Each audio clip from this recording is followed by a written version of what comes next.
Welcome to my YouTube channel. My name is Brock Ashby. I'm an online personal trainer and body transformation coach, striving to get people the best results possible in the world through my workout programs and nutrition guidance and accountability. Today, I'm going to be helping you progress from assisted chin-ups to unassisted chin-ups, or going from not being able to do any pull-ups to be able to doing your first pull-up.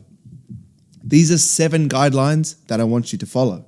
This isn't a complete program that you need to apply and start, but if you do want that video, please let me know in the comments and I will make it. I do have a program that is structured to help you get your first pull-up, so I could just literally screen grab it and we could go through it and I could explain the science behind it. But first of all, 7 guidelines to follow to get your first pull-up. Number 1, strength is a skill and you need to practice the movement.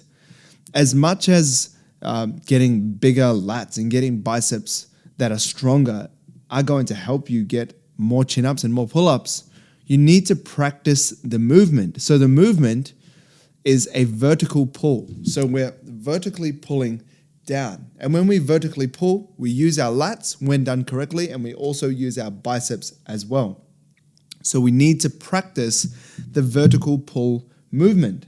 But because strength is a skill, doing a lat pull down is not going to be specific enough. If you really do want to get really good at pull-ups, we need to be doing pull-ups. Now, if you can't do a bodyweight pull-up yet, you can be doing assisted pull-ups and other pull-up variations, which we will talk about soon.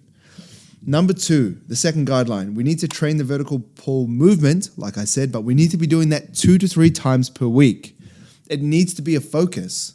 If we're not doing it enough, we're not going to have enough repetition to get better at the skill of being stronger. So we need to get really good at that movement. So does that mean we need to be doing 2 to 3 pull-ups like per week, like pull-ups on Monday, chin-ups on Wednesday, and then supinated grip chin-ups on Friday? No. We can do other aiding movements like a lat pull-down to help with that, but we need to be repeating it enough. So the third point, moving on from that, is to train your vertical pull exercises first in the program when you are the most fresh. So we need to put the emphasis on our vertical pull, so doing it first. If we do it first, we have the most energy, so we're going to be able to get the most reps and the most weight. If you try doing your lat pull downs after a bent over row, a single arm dumbbell row, some bicep curls, if you try and do them at the end, it's just not going to work. You're going to be like, what? My lats aren't even working? I can't even, I'm on my lat pull down, I can usually get 87 kilos, but now I can only do 67. That's going to happen because you're already fatigued. Your biceps have accumulated fatigue from the bent over row and the bicep curls, and your lats may have potentially been used in the rows as well, which they can be. So do them first. That's the best way to prioritize a movement that we want to increase and also a lagging body part that we want to grow. Number 4, stick to the 2 to 5 rep range for your lifts until you get your first bodyweight movement. So I'm talking about your specific pull-up lifts.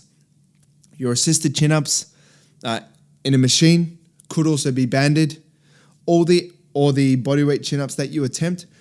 Try to do them in that 2 to 5 rep range because that is the strength rep range. If you're going to be doing more reps than that, then you're going to go into a more of a hypertrophy rep range. So if you stick to the 2 to 5 rep range, and then progress once you achieve the first basic exercise of pull-ups, let's say an assisted chin-up and you go low, low, low, low, low, low, low, and then you get to it, and then you're almost doing a bodyweight chin-up, but you can't get it, and then you go to eccentrics. You want to do 2 to 5 reps of that before you moved on to something like paused eccentrics.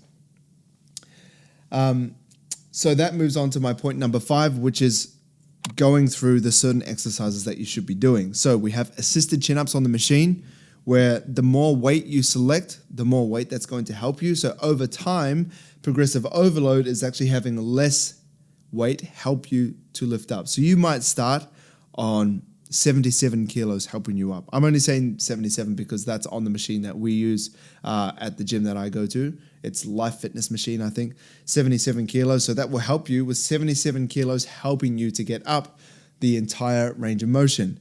And then the next week, you might want to try do it at 67 and then 57, 47, working yourself all the way down until pretty much no weight is assisting your pull-up. So then from there, you can do something called an eccentric chin-up, which is where you start at the top. So you either jump up or you adjust the squat racks and stand on them so that you start already up and then you just lower yourself down. 2 to 5 seconds. Obviously, the slower you lower yourself, the harder it's going to be. But I like to do that. So you could do that in the 2 to 5 rep range, like I mentioned previously. And then I would go to something like paused eccentric chin-up. So that's where you already start at the top, like I said before, and you hold it there for like 2 seconds or as long as you can. And then you just lower yourself after that. Once again, sticking with that in the 2 to 5 rep range. Once you've mastered that, I think you'll be able to move on to your bodyweight chin-up. Number 6 is accessory work. Should include certain exercises that strengthen the muscles that are being targeted or synergistic muscles, which are muscles that aid the movement, right? So lat pull downs. With the lat pull down, you can do the grip specific to the grip that you're trying to get with pull up. So if you're trying to get a neutral grip pull up first, then when you're doing lat pull down, you can train the neutral grip as well because it's going to be specific to the movement that you're going for. Same for pronated or supinated, whatever one you want to go for, it doesn't really matter. So I would focus on lat pull down. That's a great exercise to do. Bicep curls is really good as well because the hardest part of the chin up is not the first part getting to halfway. It's halfway to the top. So with that, that's like the top portion of the bicep curl. Going from here to here isn't that hard for the bicep curl, but going from halfway, which is the hardest, all the way to the top is the hardest portion. So if you're doing curls, definitely work on that top part as well. Also, if you do reverse curls, so that's doing a bicep curl but with a pronated grip, they're just called reverse curls. That can help strengthen up the forearms as well that are used heavily. And when you are doing these exercises, the muscles that aid in the movement, stick in the hypertrophy rep range of 6 to 8 because that is going to be more reps to help still strengthen, but it's more in the hypertrophy rep range so that because doing them for 2 to 5 reps, doing lat pull downs for 2 to 5 reps probably isn't going to bring you as much benefits as it would for doing more reps and actually growing the muscle. So if you grow the muscle of the lats and the biceps, it does mean that they will be stronger and they will be able to help you. Another exercise that you can bring in to help increase your grip strength is the dead hang. So that's just hanging from a bar and literally seeing how long you can do it. If you are going to do that exercise, I'd recommend doing it at the end of a workout. I know I've been talking about pushing your pull-up movements to the front of your workout, but if you do your dead hangs first, it's going to fatigue your forearms, and then when you try and do the supporting movements like lat pull down or even the main movements like the chin-ups, your forearms are going to be gassed out and you won't be able to get as many reps as you could. So I like to do that at the end of a workout. You just hang there. You can do 2 to 3 sets of just hanging for as long as possible. You could get 20 seconds, 30 seconds, and then the next day that you try and do them, not necessarily the next day, but the next time you try to do the dead hang, you just want to try and increase the time. That's how you would increase your progressive overload. It's something that I do for jiu-jitsu every now and then too because grip strength is such a big factor in jiu-jitsu. So if you do jiu-jitsu out there, it could be something that you could throw at the end of your workouts as well. Side note before I wrap up this video, number 7, being lighter will dramatically help your quest for your first pull-up. If you're lifting up 90 kilos, it's going to be a lot easier to lift up 85 kilos. It's literally just less weight that you have to lift up. So if you're bulking, you'll probably find, and I've definitely found this, it's harder to do pull-ups because you're just heavier.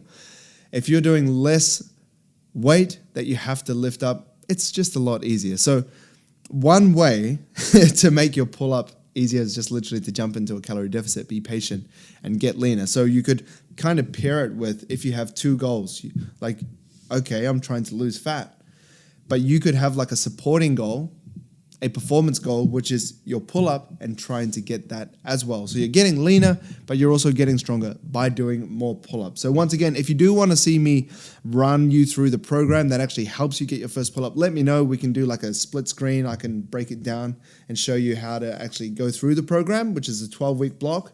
Otherwise, you just got 7 guidelines to get your chin up. Hopefully it helps. If it does, let me know. Or if you are trying to get your pull-up, let me know what you're trying, or if you've already tried things that have helped you successfully get your first chin-up. And maybe I can, actually, I think I got a video on my phone of my client, Erin, who wasn't able to do a pull-up and was able to do her first one, which is pretty exciting. Maybe we can play it now.